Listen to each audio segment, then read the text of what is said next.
نبی کریم صلی اللہ علیہ وآلہ وسلم نے فرمایا کہ جب میری امت میں یہ 15 خصلتیں آ جائیں گی تو سرخ آندھیوں کا انتظار کریں۔ آئیے دیکھتے ہیں بڑے احسن انداز میں وہ ویڈیو جس میں اللہ کے رسول صلی اللہ علیہ وآلہ وسلم نے کون کون سی بری 15 خصلتیں بتائی ہیں۔ آئیے دیکھتے ہیں وہ ویڈیو۔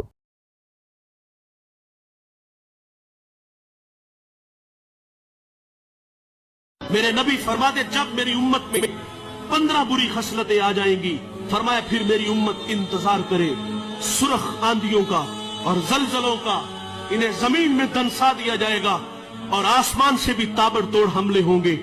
وہ 15 بری خصلتیں کون کون سی ہیں؟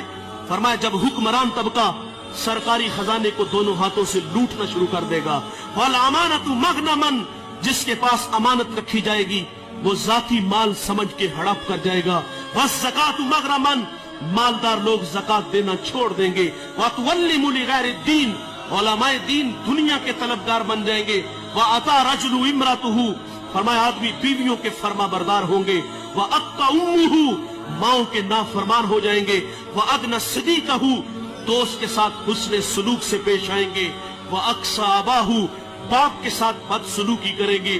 ایک صحابی عرض کرتے حضور قیامت کب آئے گی؟ کوئی نشانی ارشاد فرما دے۔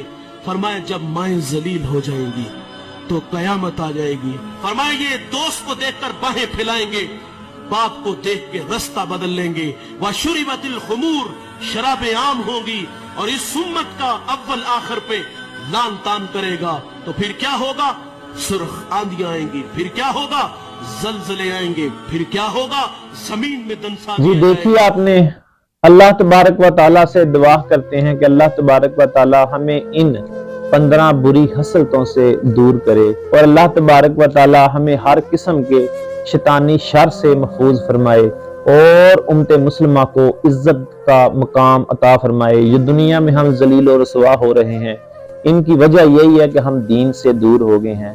خدارا آ جاؤ، پلٹ آؤ، دین آپ کو پکار رہا ہے، دین آپ کے انتظار میں ہے۔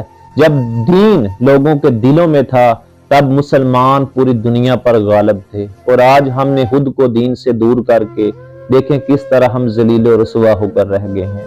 خدا کے لیے ابھی بھی وقت ہے، ابھی بھی کچھ نہیں بگڑا، لوٹ آؤ دین کی طرف۔ اللہ تبارک و تعالی ہم سب کو دین میں سمجھ عطا کرے اور ہمیں دیندار مسلمان بننے کی توفیق عطا فرمائے۔ آمین یا رب العالمین۔